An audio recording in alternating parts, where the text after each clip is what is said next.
I'm going to be talking about the cerebellum, a neural structure that we haven't heard much about except a little bit yesterday by Purkinje, describing the function of that as perhaps something to do with the forward model. Forward model being the thing that we learned from control theorists, perhaps a common filter, the thing that makes predictions about states in the future. And the work that I'm going to show you is going to ask, is there any neural evidence that this part of the brain makes indeed such predictions? And I'm going to present to you the puzzle of the relationship between the principal cells in the cerebellum and this concept of prediction, and then I'm going to try to solve that puzzle for you using a fantasy about anatomy. And I'm going to make this fantasized anatomy, and then I'm going to show you that if such a thing actually exists, then things might make sense. So first, let's talk about the function of the cerebellum. What does it do? And here's a simple experiment to show you.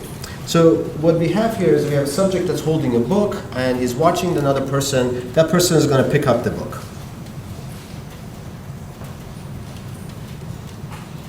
And now the person is going to pick the book up themselves. So what you see is that when you are performing the action, when you are controlling the commands to this arm, you also know precisely when to turn off the activity of this muscle so the hand remains perfectly still. And really the simple message from this is that when you go to a fancy party and the waiter comes with a tray full of drinks, let the waiter pick up the drink and give it to you. The reason for having this issue with control is that our sensory system is too slow in responding. So when the individual is watching the person in front of them pick up the book, they can respond, but that is after a delay. And this delay makes it that so that this sensory measurements come too late for you to be able to react. And so this diagram, just to connect this to what we've been seeing in this conference, what we have is a utility that's associated with movement. That results in a policy that generates motor commands. And now there's a sensory feedback system that is going to tell us the consequences of those commands. But if we have a model that can predict the sensory consequences, then what we can do is to act on those sensory consequences and then make it so that there are no deleterious events, like, for example, our arm moving up when we're picking up a book. The reason why you are stable the way you are, you can do actions that have no effect on your posture, is because your brain can predict the consequences of those actions, just like picking up the book. So the question that our field has been asking is that, is this the function of the cerebellum? Is this thing the thing that builds models of the cerebellum, builds models of actions? And to go after this question, what I'm going to do is I'm going to try to focus on the simplest of all movements, and they're called saccadic eye movements. Eye movements that you make from one point to another to have a time constant and a movement constant of about 60 to 70 milliseconds, making it so that those movements don't rely on that sensory feedback. So simplify the problem as much as possible, and let's ask, can we find any evidence that this structure is making predictions that can be used for control? So now, saccadic eye movements have traditionally been studied and viewed as things that have no variability, because people have the same velocity for the same amplitude, and people imagine that there's very little change in saccadic motor commands. But I'm going to show you that's not the case. So there's indeed variability, and that variability has meaning. And the variability comes from the utility of this information, meaning that if you are moving towards something that you value a lot, you're going to move faster toward it than something that you don't value very much. Let me give you an example of that. Say you're at the airport waiting for arrival of someone. Let's imagine two different persons are going to be arriving, a colleague versus your daughter. Now, as you're standing there, the utility of your daughter is much higher than the utility of your colleague. The prediction is you will walk faster towards your daughter than your colleague. And indeed, there are many ways for us to show this in the laboratory. So let me show it to you in a very simple experiment. So I'm going to put up on the screen a couple of images, and I want you to pay attention to the first image that you look at. Okay, here we go. What did you look at first? Yeah. So Tali looked at this one, right? All right. So what happened? These images fell on your retina, it was evaluated by your perhaps parietal cortex, your basal ganglia. You formed a salience map that said there are stimuli on the screen, and the thing that matters to me more is the face, and you made a saccade toward the face. Now let me show you how this value function affects the vigor of your movement. Your daughter matters more to you than just a colleague, and you will move faster toward the thing that you value more. Okay, so to show you this, first let's see how we make saccades. So you have an individual that sits in a dark room, and they're looking at the red light. The red light is there, but now we show them, we promise them that if they make a saccade, we're going to show them the face. However, they can't make a saccade yet. They have to stay there. Now the dot moves over here, they make a saccade to this dot, and now we reward them with the face. So it's like giving juice to the monkey for some saccades and not for other ones. And what you see is that saccades that are made in anticipation of seeing a face are faster than ones that are made in anticipation of seeing other things, chairs, objects, and noise, and so forth. Okay, so this gives us a way to think about how vigor can be used to understand value that the brain is assigning to stimuli. Let me give you a simple example of this. So suppose you're at your restaurant and the waiter comes with two objects on the dessert tray. So you have the peach ice cream on one side, you have the chocolate and raspberry on the other side. And so what do? You make saccades back and forth. You look at this, you look at this, you look at this, you look at this, and then you say, I like this one better. So the question is, if we measured your saccades and measured the vigor of those saccades, the velocity of those saccades, can we tell which one you're going to pick before you pick it? That's the question. And it turns out that you could do reasonably well. So we did this series of experiments where individuals were making economic decisions between stimuli. So $10 today versus $11 in 30 days. And what happens is that you see that saccades have a certain vigor during the decision period, but right before the decision is going to be made, the key press is made, the vigor to the stimulus that's preferred is higher than the one that's not preferred. And this vigor stays high after the stimulus is selected, but then it goes away. And it turns out that this disparity between the vigor associated with the value function is something that's modestly associated with the value itself. So within subject, differences in vigor has some relationship that's reasonably increasing with the subjective value of that delayed reward. So what this suggests to us is that vigor is something that's associated with value. And for example, in saccades, by changing vigor, you can look at basically this, by measuring vigor, you can measure subjective value of stimuli. And the theory behind this, the mathematics behind this, linking this to reaction time, effort, and so forth, are things that I will not cover in today's lecture. But if you're interested, they've been written in a paper that appeared a few weeks ago in Current Biology. Nevertheless, so let's go back to our problem. Our problem was that we have a utility associated with the movement, and we want to know, is there any evidence that the cerebellum is involved in making consequences, predictions? And so what I just showed you is that we can vary this motor commands. We can make it so that some stimuli have higher value, some stimuli have lower value, and that causes changes in motor commands. So high value stimulus, you get a large motor commands, and low value, you get less. All right, so what does the cerebellum have to do with this? So let me show you what happens to cerebellum patients. So cerebellum patients also show vigor modulation associated with value, but what they don't show is the ability to compensate for it. So when you have a fast movement, you don't want to overrun your daughter. You don't want to move so fast that you're going to run past her. What you want is to be accurate and have a high velocity. And so what one sees is that in healthy subjects, when you have a high value stimulus versus a low value stimulus, the low value stimulus is still accurate. But if you look at the velocity, you see that the vigor has dropped, but there are these extra motor commands that come at the end of the movement that steer the eye to the target. If one looks at cerebellar patients, you also see this value-dependent modulation of vigor, but what's missing are these commands that come at the end and steer that movement to the target. And so what happens, you get dysmetria. You get movements that don't end up on target when there is value-dependent modulation. So this and many other experiments like this suggest that the cerebellum has everything to do with fine control of the movement, especially when there are these changes in the values associated with the movement. So let me summarize what we've seen so far. The value affords the goal, the utility of the movement, alters the strength of the motor commands.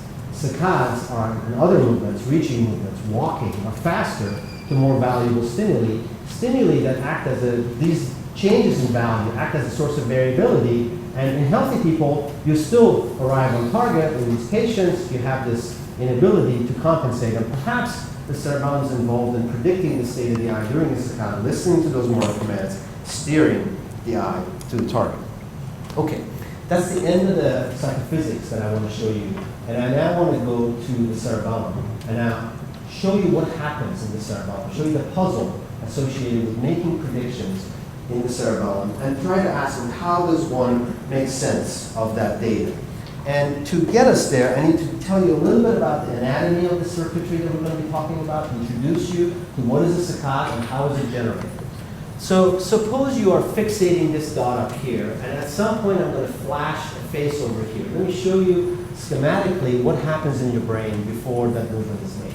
So when you're fixating that stimulus, the region of your brain called the superior colliculus has activity that is in a particular domain. It's in the part of the rostral part of the superior colliculus. There's a map of space. There's activity up here. And now when a face is flashed, before you can make a saccade, what has to happen is that that activity has to shift from where you are, from this fixation area, to this region. And now when it reaches threshold, activity rises, reaches threshold, what happens is that a movement is generated. And these motor commands are sent first to these premotor neurons that go to the motor neurons, and a copy of it goes to the cerebellum. The principal cells in the cerebellum are called Purkinje cells. As this movement is generated, as these motor commands are generated, a copy of it goes here, and then the output of the cerebellum is to modify those commands as they're being generated. So there's this side loop. There's this direct pathway from the colliculus to these burst generators that goes to the motor neurons, but the same motor neurons are going to receive outputs that depends on the cerebellum. And our problem is this: what is this computing? Okay. So to answer this question, one has to record from the cerebellum. And so here's the back of the head, here's the cerebellum. It looks like the part of the cerebellum that's particularly involved with control of saccades is called the oculomotor verbus, and it's right down the middle here, and this is where the electrode locations are going to be. So what do these movements look like? Well, here's a saccade. Here's a 10-degree saccade in a monkey. You see that it has about a 50 millisecond duration. Here's a 15-degree saccade. And one of the fundamental properties of saccades is that velocity increases, the peak velocity increases as magnitude increases. This is properties of it. All right. So what do these Purkinje cells look like when the saccades are being made? So I'm now going to describe to you very briefly the history of the field and where we were until a couple of years ago. So many people over the course of 20 years have been recording from the Purkinje cells as monkeys make saccades. What did they find? The principal problem that they found was that the cells seemed to be active much longer than the movement. So it seemed like the cerebellum had everything to do with terminating things precisely on time, precisely steering the eye, but yet the cells seemed to fire with timescales that were much longer than the movement itself. So let me show you an example of it. So here's a Purkinje cell, and here's the saccade itself, and here's the time on the saccade, and you see that the activity persists. Here's a larger saccade, 20 degrees, so its amplitude is larger, the velocity is higher. You see that the firing rate increases and continues to fire. And here's a 30-degree saccade, velocity is still higher, but now the amplitude has gone down, and the firing rate has gone down, and continues to fire more. So basically, people have found that when you look at the peak firing rate as a function of peak velocity, there was no relationship. So the decoding of these cells and how they're involved in control of the movement had been the main puzzle that had affected the field. And the next slide I want to show you is that I want to show you this is not something that's just for saccades. It's not something specific to eye movement. The problem persists when we look at arm movements. So here's an example of from the data that we have from eye saccades, and here's the data from Shinji Kakai's lab on wrist movements in different animals. And all we've done is taken the data such that what you see is the change with respect to baseline. So here's the movement, here's the wrist movement, here's the saccadic eye movement. Of course, this is 4 times longer in duration than the eye movement. And all I want you to see is that there are some cells that burst and keep on bursting, some cells that pause, this is reduction in activity, and keep on pausing, and similar activity is present whether you look at eye movements or wrist movements. Some cells increase their activity, some cells decrease their activity, they decrease it before the movement starts, they keep on decreasing after the movement ends. So it's not specific, I believe, to eye movements alone, this puzzle. So what's going on? So the problem has been as follows. Execution of accurate saccades depends critically on the cerebellum, as evidenced by lots of experiments on deficits in patients and lesions. These observations have suggested that discharge of the cells should be sensitive to state of the eye during the saccade. The encoding has remained a puzzle because the discharge typically lasts longer and shows little modulation with respect to speed or direction. So I'm going to review for you for the rest of the talk essentially 2 papers from the work that we've done in the past 2 years. The first work is a theoretical idea, and it's the notion that memories are anatomically organized based on a tuning for error. And it's the concept of an error-addressable memory. And this idea is that motor learning, the things that we do when we're in the laboratory and the things that sustain our ability to have calibrated movements, is fundamentally dependent on error, but errors have a tuning. And so there are some cells that prefer this error, whereas other cells prefer another error. And that tuning and error space is an anatomical structure that determines how memories are formed. And so this is a paper that was published a couple of years ago. Now, in order for us to test this idea, we needed neurophysiological data. And the neurophysiological data came from about 12 years of recording that had taken place by Yoshiko Kojima and Ravi Sutedjo at University of Washington, where they had measured activity of these Purkinje cells during saccades. And that resulted in this paper that I'm going to show you with the rest of the talk. So the theory and the neurophysiological data are going to be the basis for the rest of this talk for you. Okay, so let's begin with the data. So the data set consists of some cells that increase their activity when the saccade is made, and some cells that decrease their activity. And the purpose of my talk really is to show you how we can make sense of this activity using this concept of errors anatomically dividing the space. So here's what you see when there's a saccade being made. Here's one cell. So you see there's a saccade made in this direction. Here's the velocity of the eye, the rasters, and here's the activity of the cell. You see that the cell has a burst that increases and then keeps on its activity after the movement ends. Now, what happens when the animal makes a faster saccade, 650 degrees? You see that for this cell, activity increases, and at the end of the saccade, again, precedes the end of the activity. There are also pausers.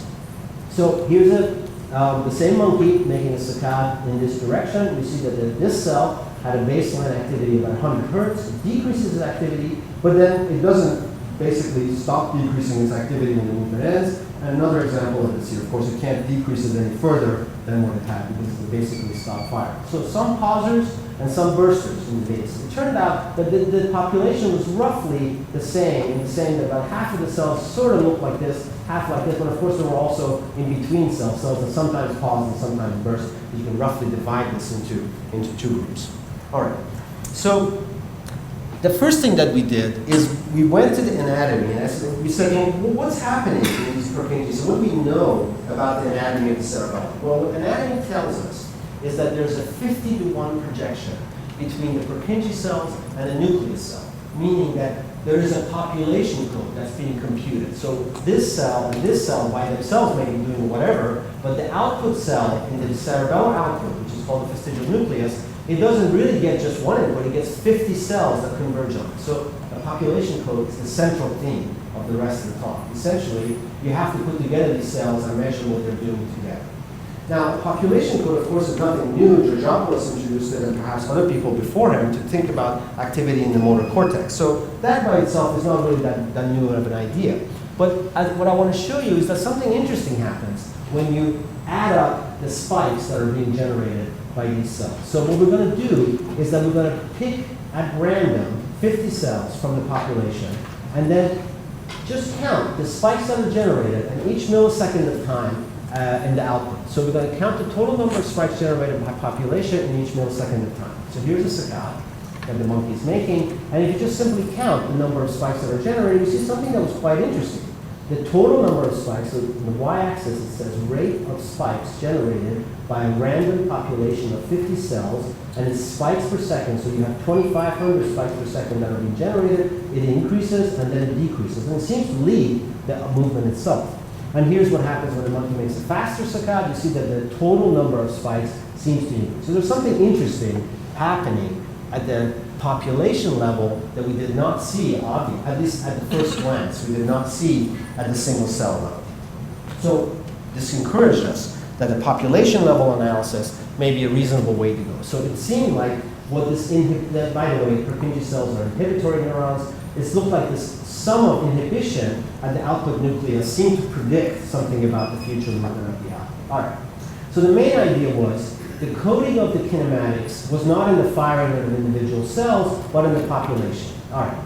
So we have 50 cells, some pausers, some bursters that are projecting on the output nucleus. And now the question is, what determines those 50 cells? How do you know which cells to put together that make up that population?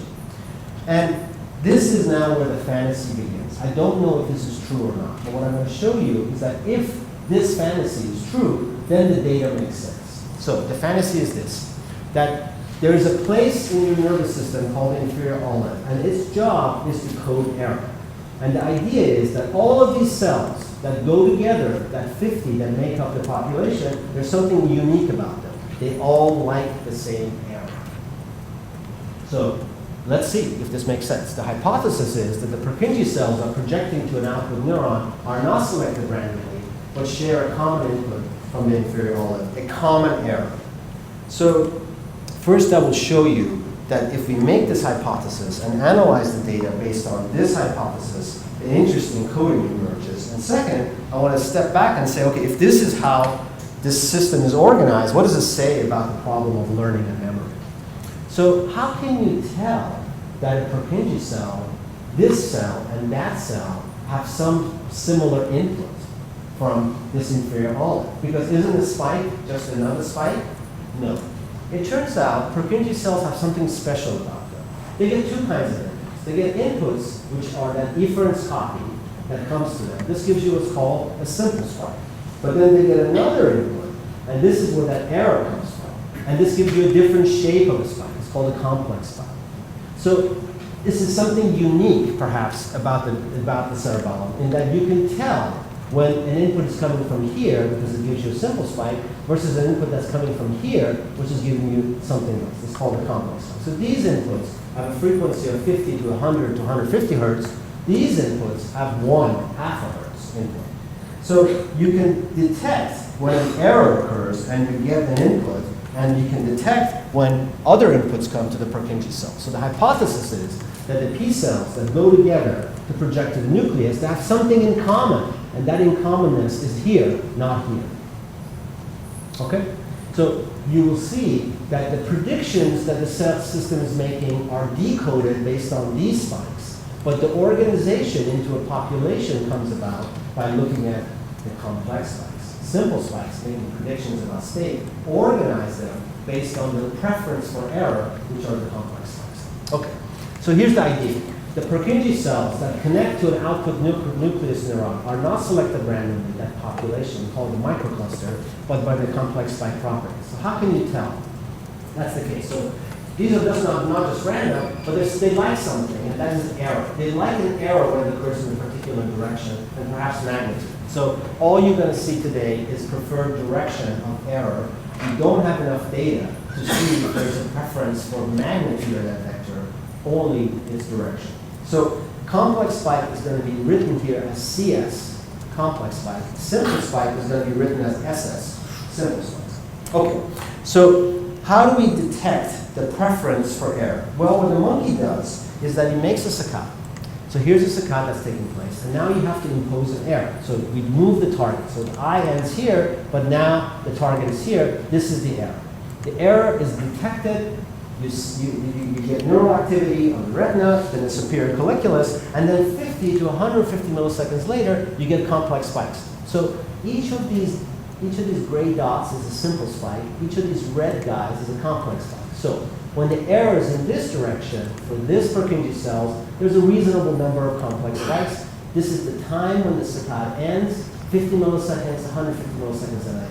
So this is the time that the sensory system requires before it registers an error in the cerebellum, 50 to 150 milliseconds. So now we determine the tuning of error for every Purkinje cell. So you move this error vector around, you move the saccades around, and you determine, does this cell care about error or does it care about movement? And it turns out it cares about error. So the complex spikes are driven by these error functions. When the error is over here, there's lots of complex spikes. When the error is here, there are few complex spikes. And now what you get is a tuning for error. The Purkinje cell has this particular Purkinje cell, gives you lots of complex spikes when the error is in this direction, and not much in this direction. Every Purkinje cell that we looked at has a preference for error. It has a tuning function for error. Okay, now, just to be clear, this has nothing to do with the simple spikes. I'm only talking about the error coding that takes place. All right, so each Purkinje cell has a direction of error for which it has the largest probability of complex spikes. We call this direction CSR, and we organize the cells into microclusters based on their complex spike property. So we are now imagining that the anatomy of the oculum minor vermis is like this. You have Purkinje cells that all like errors in this direction. They together project into the output nucleus, and then there's another group of Purkinje cells all like errors in that direction, and they project like this. So this remains to be found. Is it true or not? I don't know. But I'm going to show you, if you analyze the data based on this hypothesis, then something I think rather interesting comes from those simple spikes. Okay, if the Purkinje cells do this, then here's what we can find.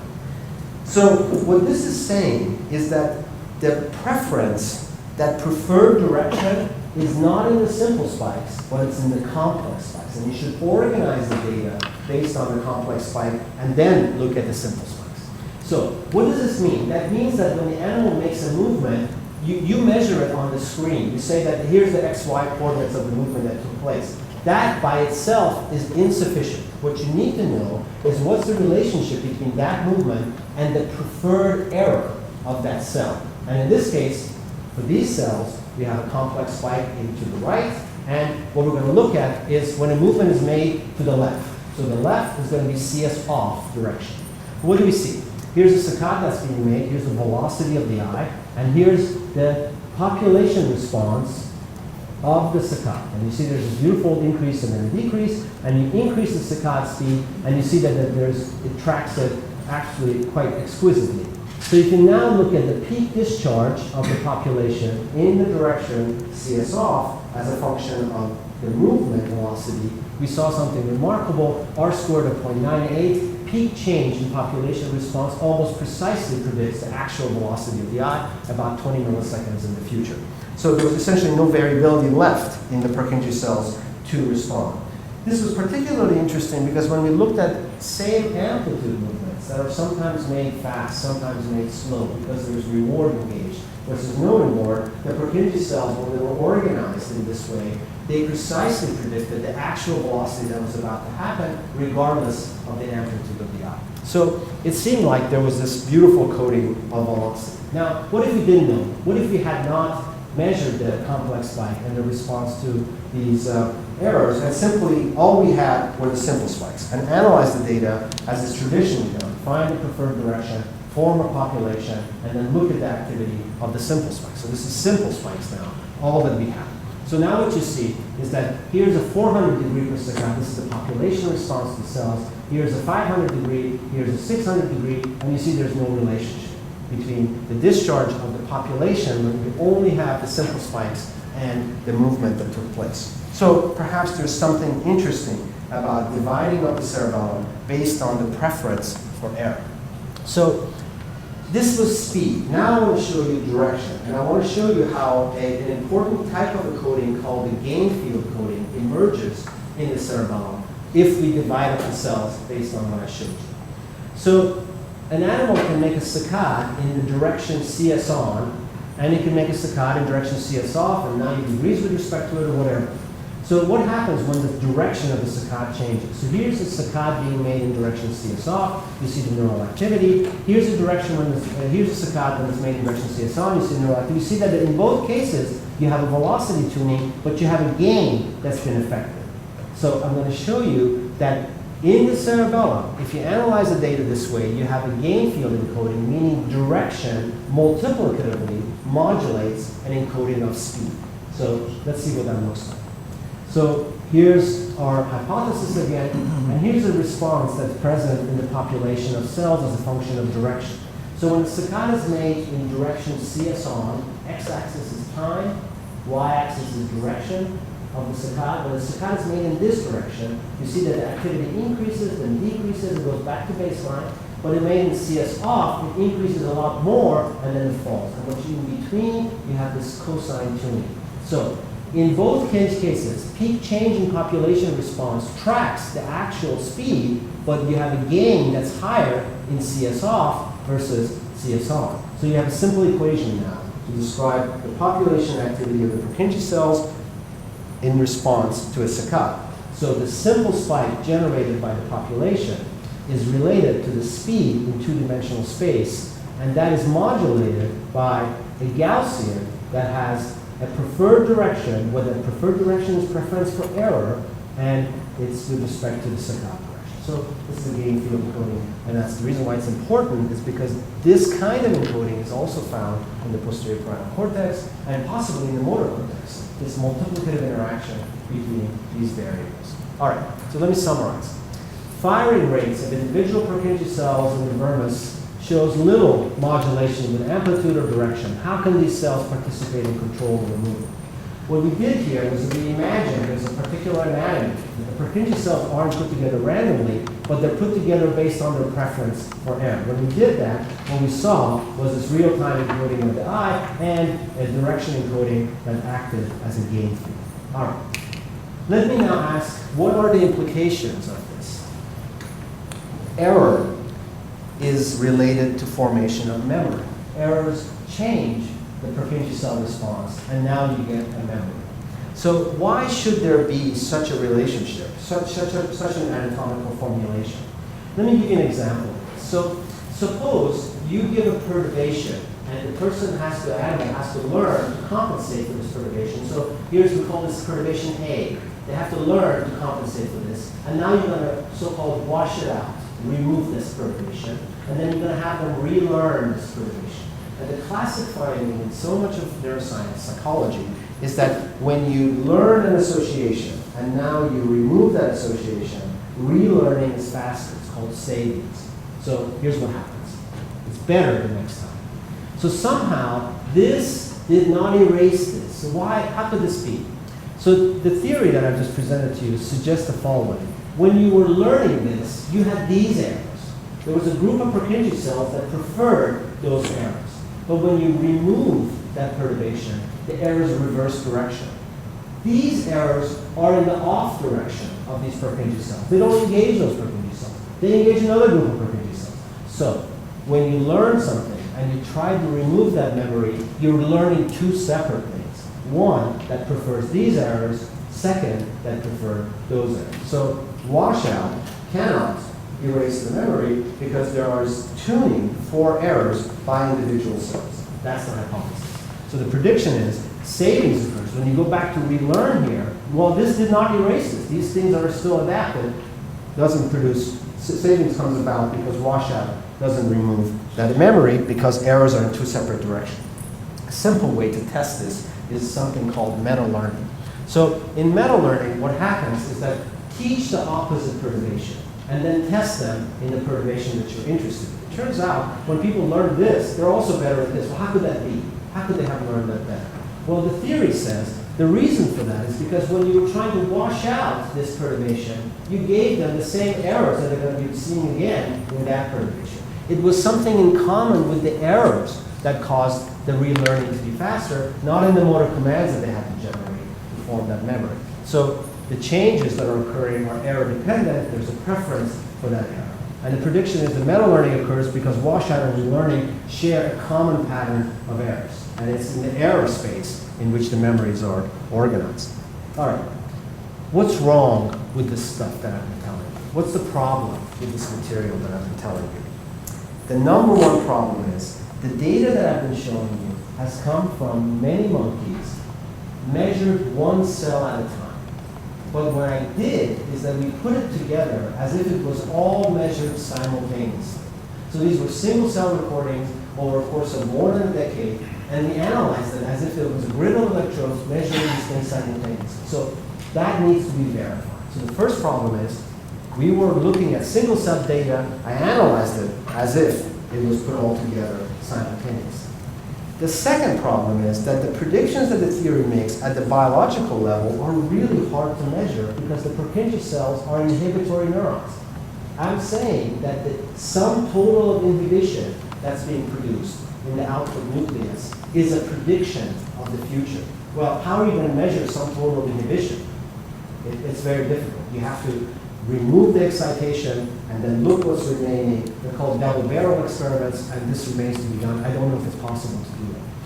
The third problem is much more systematic, and the problem is I've shown you that if you decode the cerebellum this way, it is possible to see a prediction of the future.